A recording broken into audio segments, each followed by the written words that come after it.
루시 시어머니에게 이르되 어머니의 말씀대로 내가 다 행하리이다 하니라.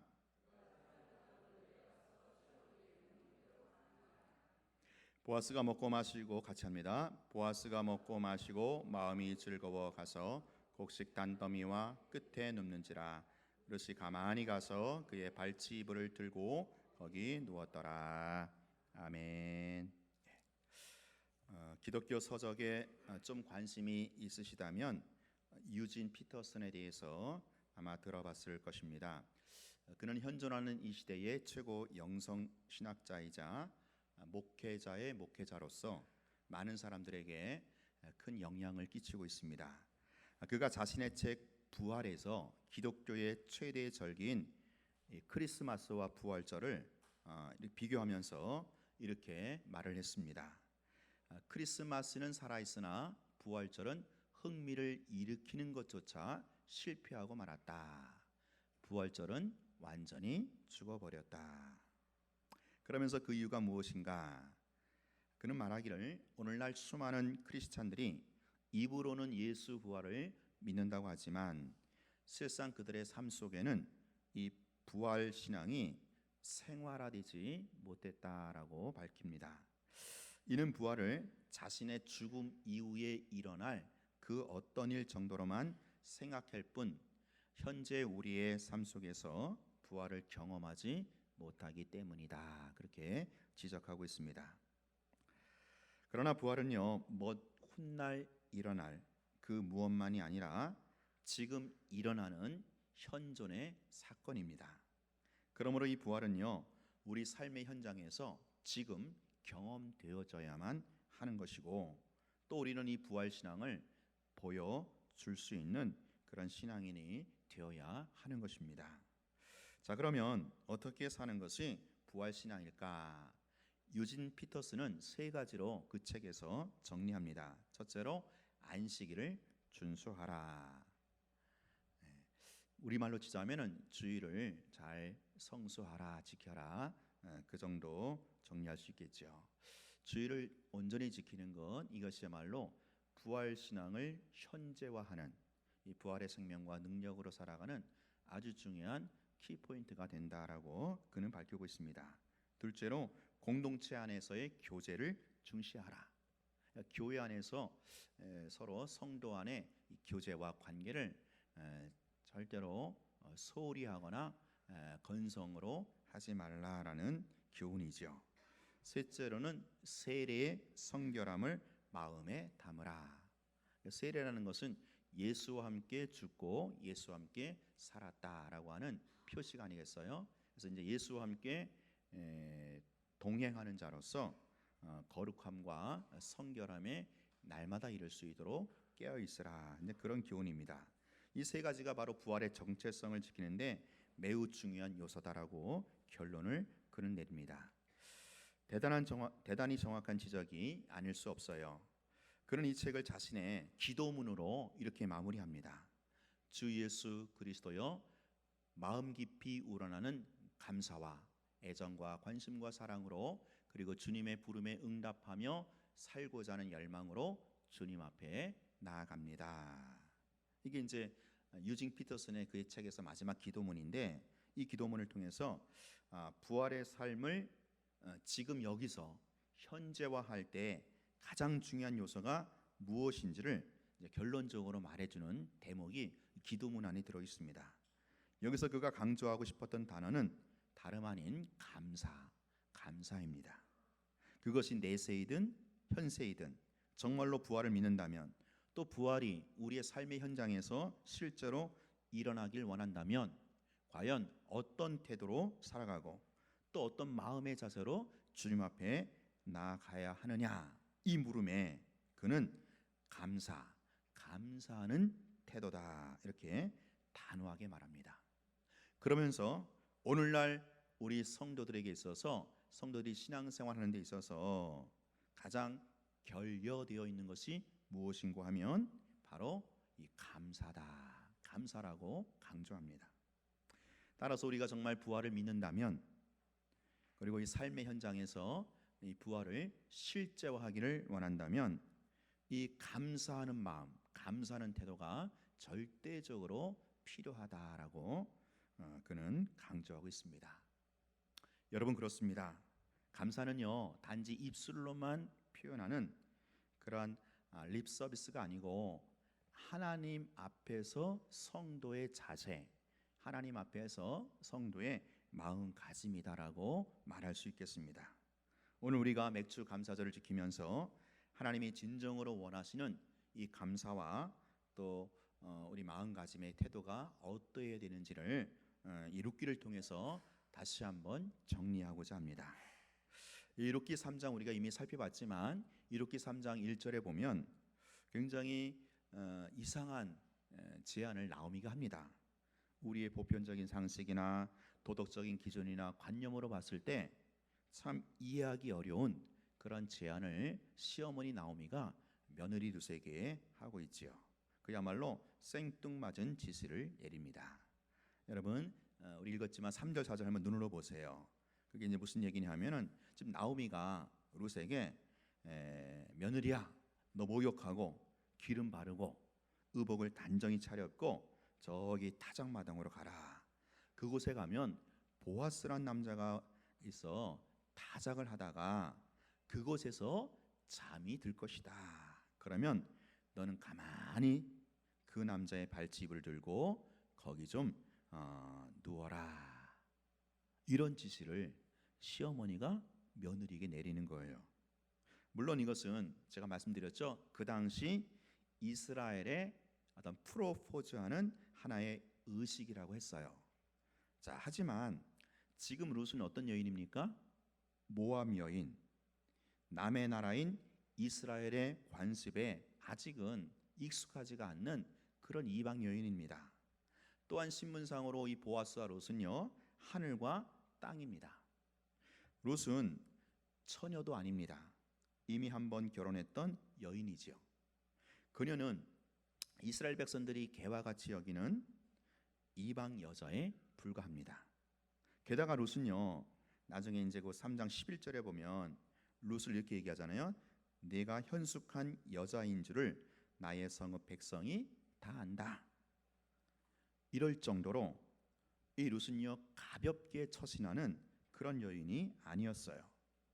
그녀는 온 성읍 사람들도 다 아는 인정하는 몸가짐이 반듯한 그런 여인이었습니다. 자 그리고요 이 또한 나오미의 입장에서 본다면 룻은 그야말로 살림 미천이죠. 생계 수단이나 다름이 없어요. 지금 그녀 덕분에 입에 풀칠 정도는 하고 있는데 자기 며느리 룻이 다른 남자와 눈이 맞아가지고 떠나버리면 어떻게 되겠습니까? 지금 이런 상황에서 나오미의 지시는 선뜻 이해하기가 어려운 부분이 많습니다. 자 그런데도 어째서 이 나오미는 룻에게 이런 특이한 행동을 지시하는 것일까요? 또한 룻도 이해되지 않는 이 지시를 도대체 무슨 생각으로 따르고 있는 것일까요? 룻은 비록 며느리지만 시어머니의 말이라고 해서 그냥 맹목적으로 순종하는 그런 여인이 아니었어요. 예전에 그 모압에서 나오미가 룻에게 그러잖아요. 너는 이제 돌아가라. 네 집안으로 돌아가라. 그랬을 때도 그 시어머니 말에 절대 순종하지 않았던 그런 여인이었습니다.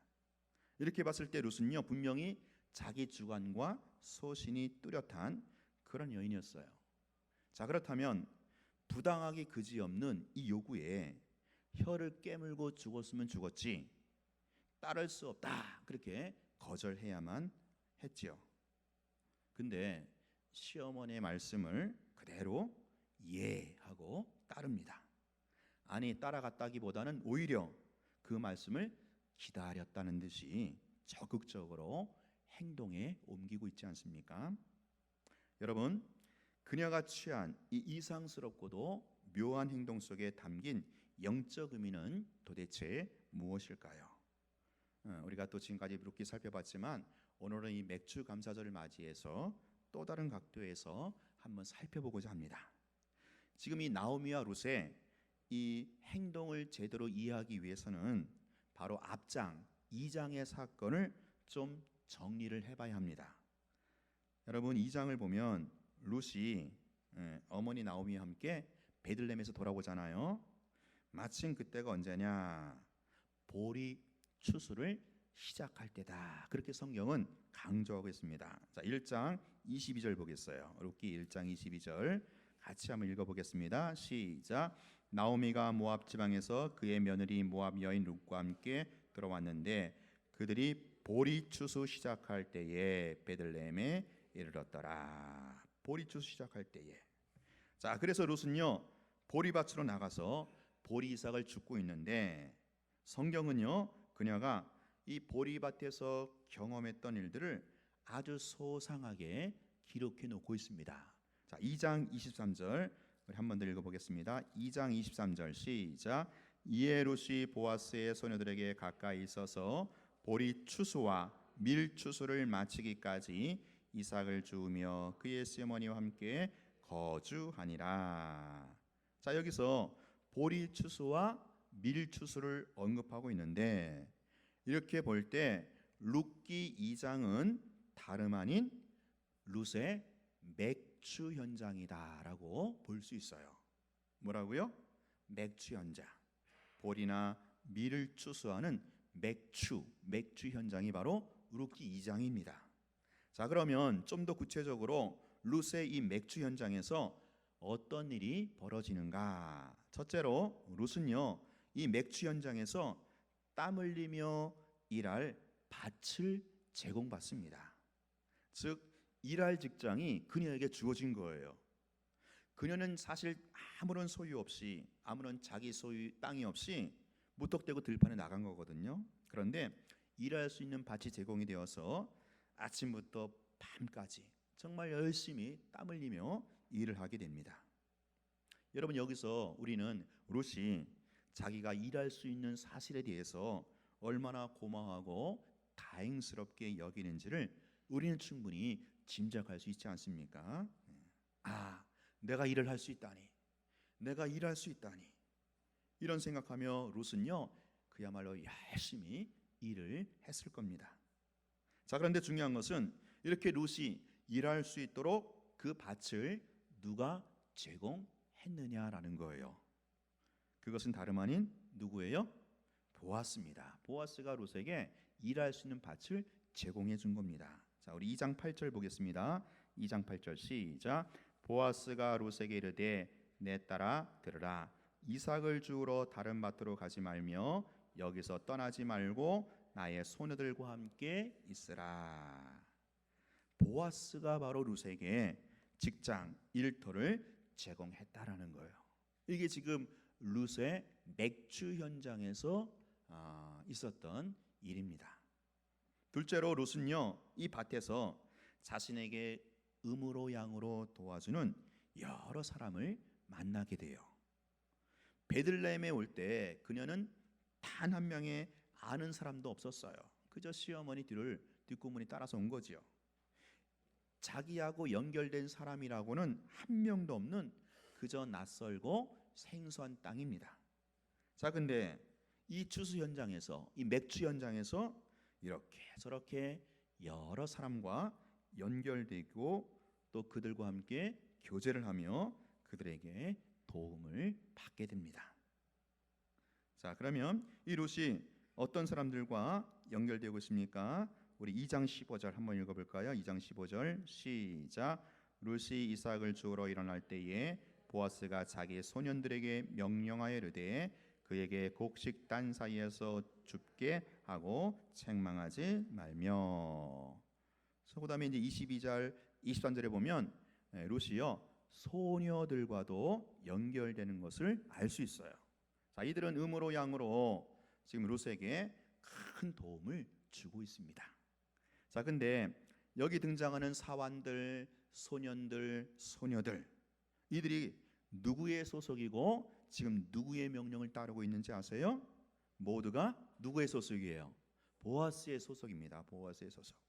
보아스가 이들의 마음과 생각을 또 행동을 통제하면서 그들로 하여금 지금 룻과 만나게 하는 이 연결고리의 역할을 보아스가 해주고 있는 겁니다.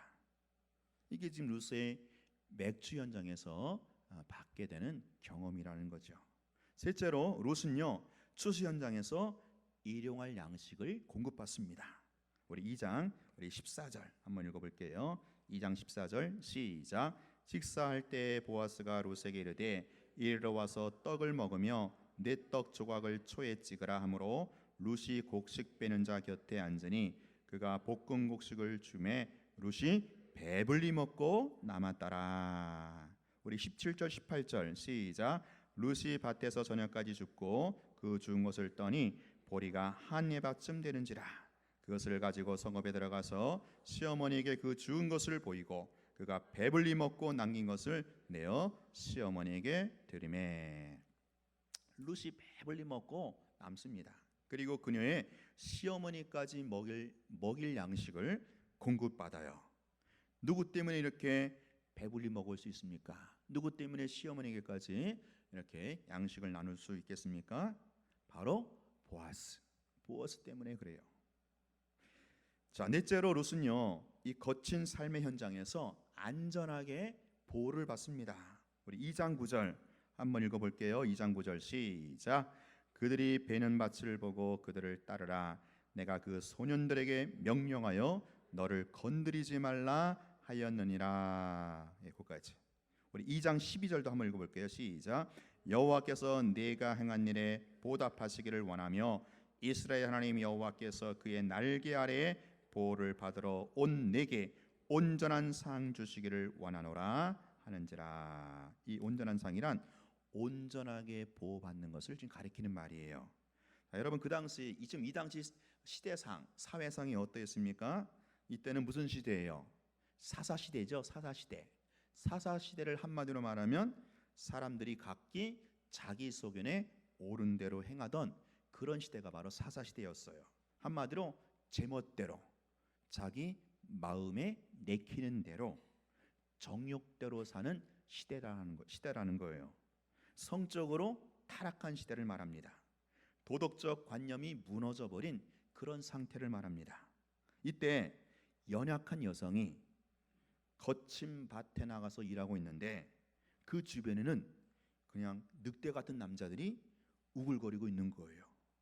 혼자만의 힘으로 정조를 지킬 수 있겠습니까?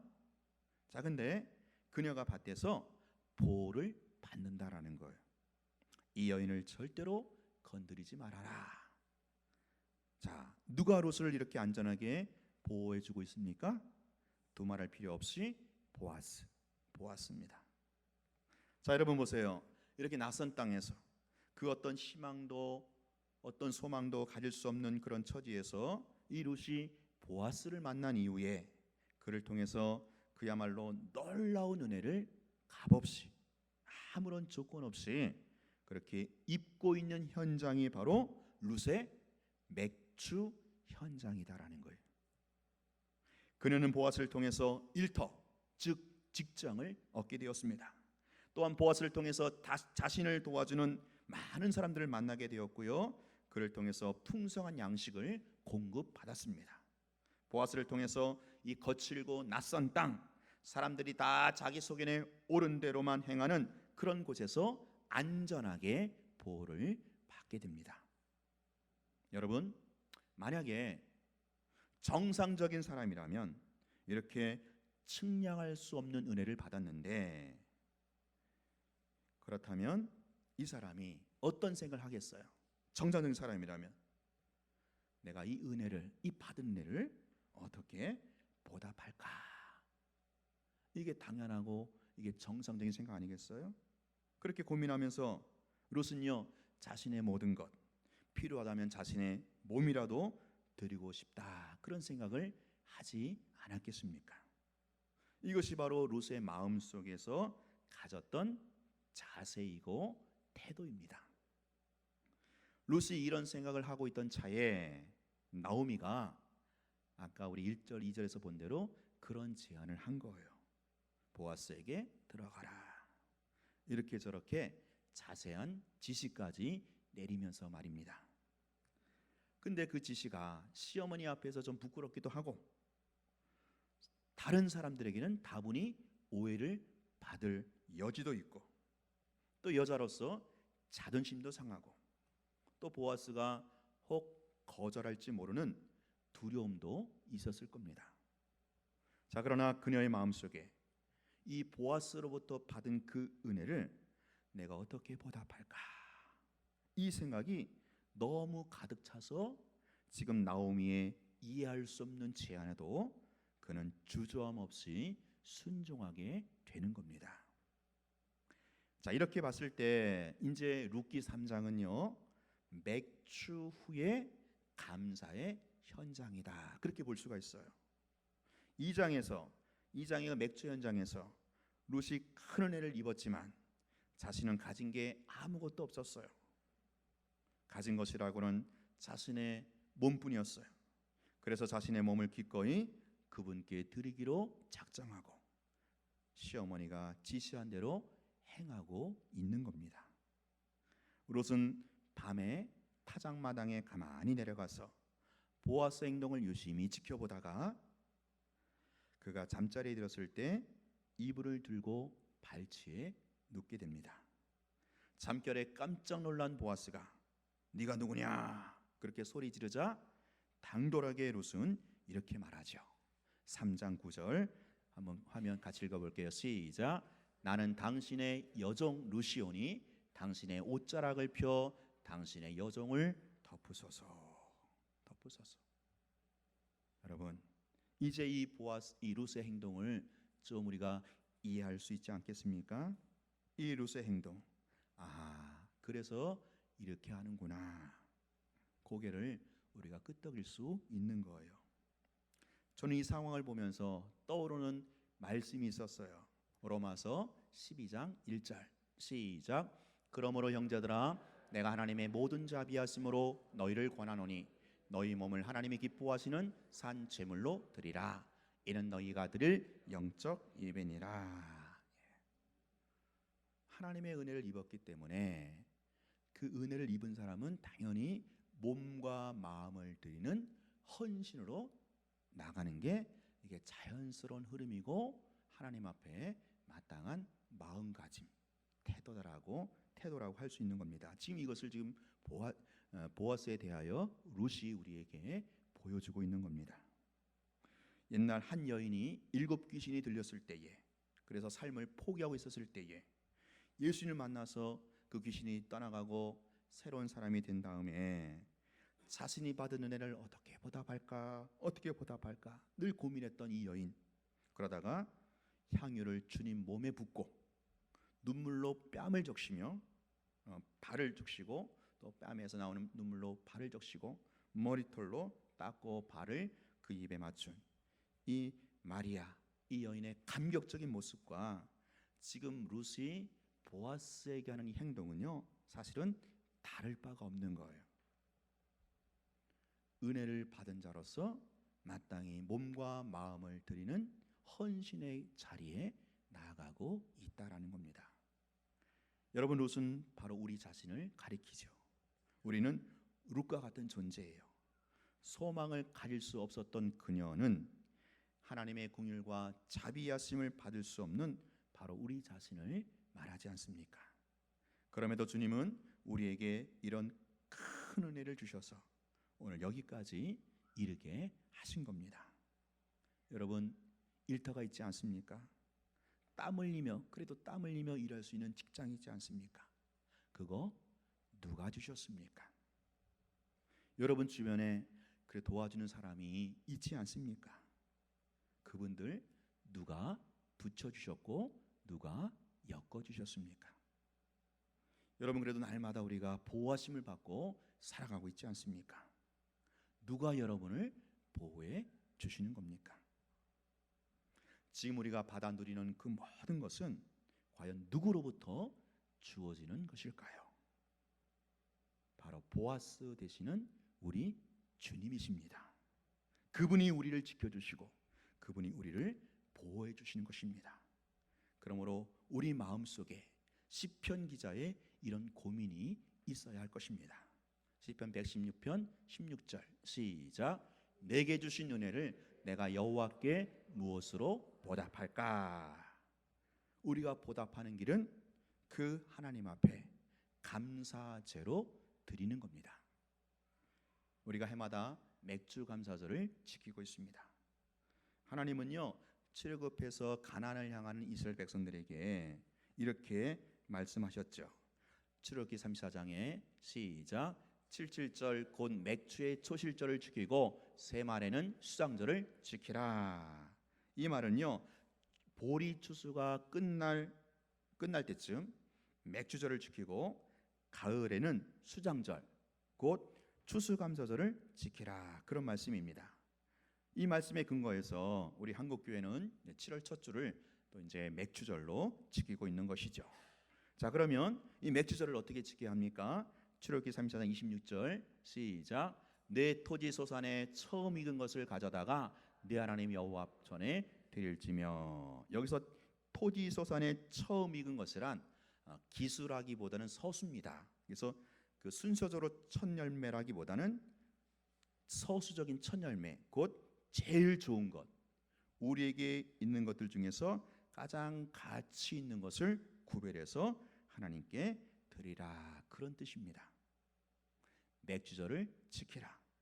토지소산에 처음 익은 것을 가져다가 여호와 전에 드려라. 이것은 단순한 권면이 아니고 하나님이 이스라엘 백성들을 향한 명령입니다.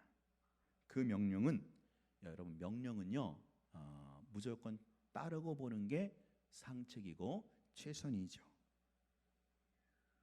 오늘 우리가 일할 수 있고 또 먹고 마실 수 있으며 수입에 복이 있는 것, 우리가 다른 사람들과의 관계 속에서 도움을 주고받으며 또 이렇게 험악한 세파 속에서 안전하게 살아가고 있는 것, 여러분, 이거요 결코 당연한 게 아니에요. 결코 우연한 게 아닙니다. 보아스 되시는 우리 주님의 그 각별하신 손길이고 은혜의 흔적이라는 것입니다. 자, 그러면 오늘 우리도 룻처럼 아낌없이 우리의 몸과 마음을 그분께 드려야 하지 않겠습니까? 너무 감사하다고, 너무 고맙다고 내가 무엇으로 드릴 수 있겠느냐고. 오늘 우리는 룻이라고 하는 이 여인이 맥주 현장에서 그 받은 은혜를 어떤 자세로, 어떤 마음가짐으로 감사하면서 보아스에게 나아가고 있는가, 이것을 한번 생각해 봤습니다. 자, 이처럼 맥주 현장에서 받은 은혜를 감사하는 마음으로 자신이 가진 것 중에 가장 귀한 것을 아낌없이 드렸던 이 룻이 이후에 어떤 축복을 덤으로 받았을까요? 룻기 3장 10절에 보면 시작. 내 딸아, 여호와께서 네게 복 주시기를 원하노라. 내 딸아, 두려워하지 말라. 내가 현숙한 여자인 줄을 나의 성읍 백성이 다 아느니라. 보아스는 이 룻을 안전하게 보호해 줄 뿐만 아니라 그 보리 한가득 더 채워줍니다. 더 나아가 그녀와 정식으로 결혼해서 마침내 다윗을 낳는 영적 명문가로 회복시켜 주는 겁니다. 이렇게 우리 하나님은 그 하나님 앞에 감사하는 사람에게 더 풍성한 은혜로 갚아 주신다라는 거죠. 이런 은혜와 감사의 주인공으로 나머지 하반기도 살아갈 수 있는 여러분 되시기를 주의 이름으로 축원합니다. 우리 준비하신 예물 드리며